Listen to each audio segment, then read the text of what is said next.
Gini caranya. Jadi gue menemukan cara-cara aneh ini ya. Selamat datang di channel Sobat Nganggur, dimana gue akan menemani kalian di waktu-waktu nganggur kalian. Kumaha daramang. Kali ini kita akan ngebahas subtitle. Kita langsung aja ke DaVinci Resolve-nya. Kita pakai headsetnya. Di sini udah ada footage yang gue kerjain kemarin.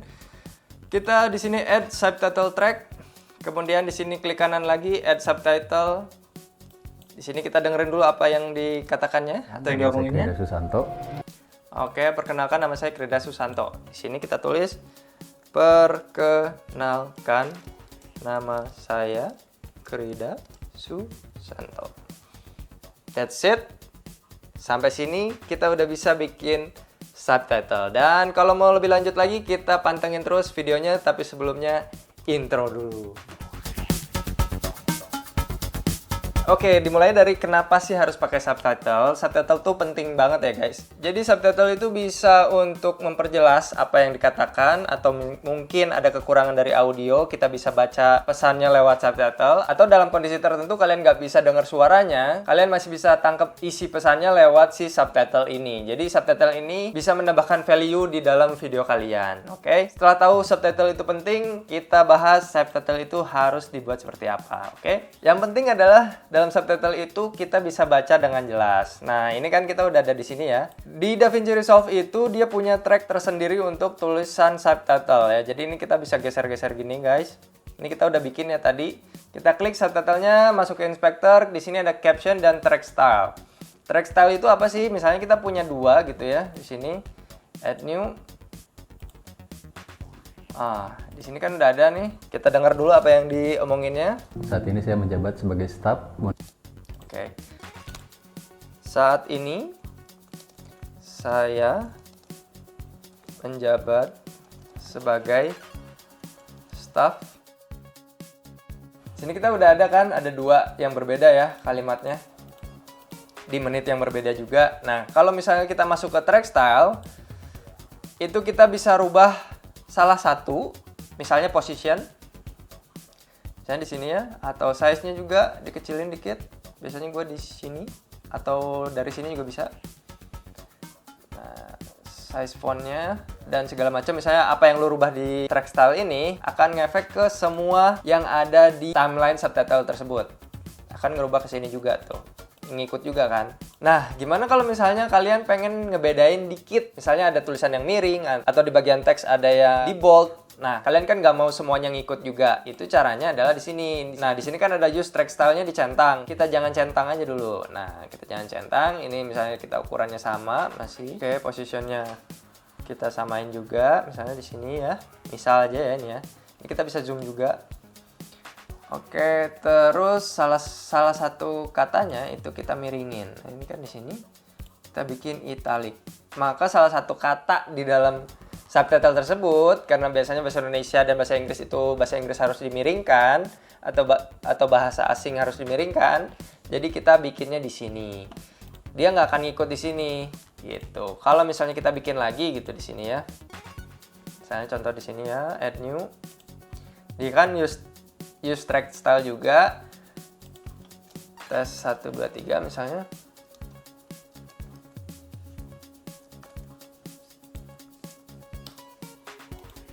Oke, di sini udah ada kan. Track style kita buat dia miring, maka semuanya akan ikut miring. Makanya kita bikin yang si tidak dicentang tadi gitu. Ini kalau untuk bikin miring. Nah, sekarang gimana caranya biar dia bisa kelihatan lebih jelas? Ini kan agak berbayang ya. Ada bagian yang putih, ada yang nggak bisa kebaca. Nah, kita bisa bikin di sini pakai drop shadow. Oke, kita rubah posisi. Nah, kalau gue sih sukanya disamain sama arah lighting ya. Kalau lighting dari situ berarti shadownya agak di sini gitu. Nggak sembarangan juga naruh shadownya ya kan. Nah, di sini lo bisa atur-atur opacity-nya. Oke, dari sini udah agak lebih jelas ya tulisannya. Tuh. Kelebihannya karena kita pakai track style ini, apa yang nggak ada di sini, misalnya caption style ini, dia bakal ngikut ke semuanya. Jadi dia udah rata gitu. Jadi dia udah tahu apa yang kita mau kan. Pasti nggak mungkin kita rubah satu-satu. Nah, ini dia udah ngasih shadow di sininya gitu. Ada cara lain selain dikasih shadow adalah dengan cara memberikan background. Ini juga asik, ini sering gua pakai juga. Cuman bedanya background di sini sama di Premiere itu dia Premiere kan ngikutin ya seberapa besar si teksnya. Nah, kalau di sini tuh dia udah harus di setting-setting. Cuman gue sukanya kayak gini nih. Jadi ini gue mentokin sampai pinggir. Nah, ini udah mentok sama pinggir kan. Jadi dia udah jelas gitu guys. Nah, segini. Dan ini kenapa beda? Karena posisinya tadi beda ya. Kita delete aja deh yang ini biar gak pusing. Si backgroundnya gue pengennya nggak terlalu keras gini ya, maksudnya nggak terlalu hitam. Kita rubah opacity-nya. Nah, jadi dia agak shadow gimana gitu. Ini udah pop up banget gitu. Si tulisannya udah sangat jelas. Dan sekarang kita akan ngebahas rahasia gue gimana cara bikin subtitle yang efektif dan efisien. Gini caranya. Jadi gue menemukan cara-cara aneh ini ya. Jadi biar efisien kita bikin full dulu daripada kita bikin misalnya kayak gini ya. Add, terus lanjut lagi, add lagi gitu. Ini kan bikin lama banget. Nah, mendingan kita bikin dia ngeblok dulu sampai timelinenya full. Kita lanjut ketik apa yang disampaikan. Kita zoom dulu di sini biar tulisannya besar. Oh iya, nah biasanya kan kalian klub munculnya kayak gini ya. Nah, ada kayak gini. Kita close dulu si media poolnya gitu. Jadi dia lebih besar. Atau ini kita nggak perlu mixer. Kita tutup dulu mixernya, jadi lebih besar si previewnya gitu. Gue ngerubah secara custom, shortcut untuk play biasanya kan spacebar. Nah, gue rubah jadi control space. Gimana cara ngerubahnya? Itu dengan control alt K atau masuk ke DaVinci dan keyboard customization ya. Nah, di sini kalian bisa rubah. Yang gue rubah adalah seperti ini. Nah, kenapa? Karena nanti kita akan ngetik di sini. Kita rubah LMS adalah sebuah sistem baru. Oke, masuk ke track style ini jangan italic, normal aja. Oke, udah masuk ke sini kan? Saya gini ya. Kan di sini ada space nih, ada apa namanya kursor nih, ada kursor kita. Kalau misalnya kita mau ngeplay, biasanya kita space kan. Nah, akhirnya kan jadi masuk ke sini, masuk ke teksnya. Gue nggak mau itu gitu, jadi gue rubah jadi control sama space. Jadi bisa dia mulai. Selanjutnya biasanya kita kelewatan nih untuk ngedengar dia ngomong apa ya sebelumnya. Kita bikin control alt space untuk mundur 1 detik. Nah, dia bisa balik lagi gitu. Control alt K, kita lihat control alt space. Nah, ini namanya second reverse. Kalian bisa cari di sini ya, second reverse. Kalian rubah menjadi control alt space. Yang tadi juga misalnya kayak spasi ini. Kita bisa lihat itu apa sih namanya? Kita bisa ngeklik di sini. Oh, ini pause and start. Ya udah kita bikin pause and start juga. Kita klik di sini space dan control space ya. Kita dengerin dulu. Bang BJB LM. Untuk Bang BJB. LMS Atau biasa disebut loan management. atau biasa disebut. Nah, saya kayak gini ya. Ini dirubah, kita rubah jadi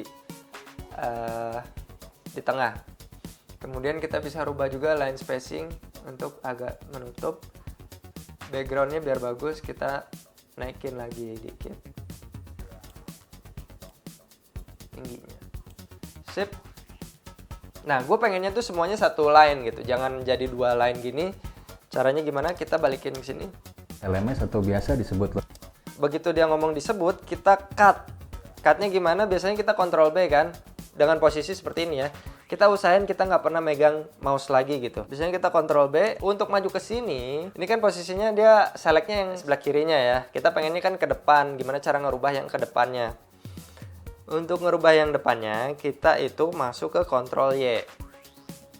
Nah, tapi ada kendala lagi. Semua ke select di bawah. Gimana caranya? Caranya adalah kita matikan ininya. Yang bagian merah tadi, kita Ctrl Y, maka yang nge-select cuman bagian atasnya aja. Terus gimana caranya kita bisa ngerubah si tulisan ini lagi gitu? Misalnya kita delete dulu ya disebutnya, jangan di sini. Agak ribet, enggak ya? Nah, misalnya kita Ctrl Y, Tadi kan habis Ctrl B ke Ctrl Y deket tuh ya. Untuk masuk ngerubah si teksnya, kita di sini gua nggak tahu ini bug atau gimana. Misalnya gini ya, ini kan udah di sini nih. Harus atau biasa. Kursornya ada di sini, misalnya kita Ctrl B, Ctrl Y, kemudian selectnya yang ke sebelah kanan. Lalu kita Ctrl S, nanti si kursornya dia bakal naik ke atas ini. Bakal naik ke si timecode ini. Kita pencet tab, tab, dia masuk lagi ke si teks itu yang bisa kita rubah. Nah, kita Ctrl A, baru kita tulis di sini disebut bla bla bla bla bla bla gitu. Kita cek lagi, kita dengerin lagi. Yang sebelumnya jadi tidak berubah kan? Sebuah sistem baru untuk Bank BJB, LMS atau biasa disebut Loan Management System.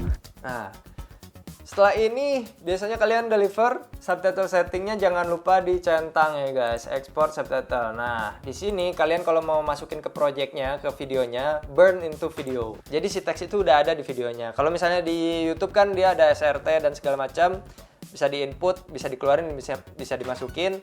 Nah, kalau gua kadang ada orang yang nggak ngerti juga gimana cara ngeluarin subtitle, jadi subtitlenya gua tempel di dalam video kayak video ini, oke? Video ini juga pasti gue bikinin subtitlenya karena buat gue itu jadi standar baru gue. Gue usahakan di setiap video gue bakal ada selalu subtitle gitu biar kalian juga paham. Kalau ada trouble di audio gue bisa sedikit tertolong dari si subtitle itu. Begitu guys. Gue harap kalian juga bersemangat kalau misalnya dapat job untuk bikin subtitle, kalian bisa terima dengan sangat cepat, bisa ngambil beberapa job gitu sekaligus. Dan bikin subtitle seru juga sih, apalagi buat online course misalnya, sekarang lagi musim banget guru-guru itu ya, guru-guru yang saya hormati. Anak-anak kan sekarang sekolahnya dari rumah, jadi ibu guru ini bikin video dan segala macam. Ya oke lah, mungkin alatnya kurang, tapi setidaknya untuk subtitlenya bisa dimasukin di situ gitu, bisa kebantu anak-anak ngebaca dari subtitle. Begitu guys, jadi segitu aja videonya kali ini, semoga bermanfaat. Untuk video selanjutnya gue pengen ngebahas tentang white balance atau si exposure chart ini ya. Ini memang harganya murah, 35.000, tapi apakah worth it atau enggak, kita bahas detailnya di video selanjutnya, oke? Jadi jangan lupa subscribe video ini. Thanks for watching, jangan lupa like, comment, dan subscribe. Bye-bye. Bye-bye. Bye-bye.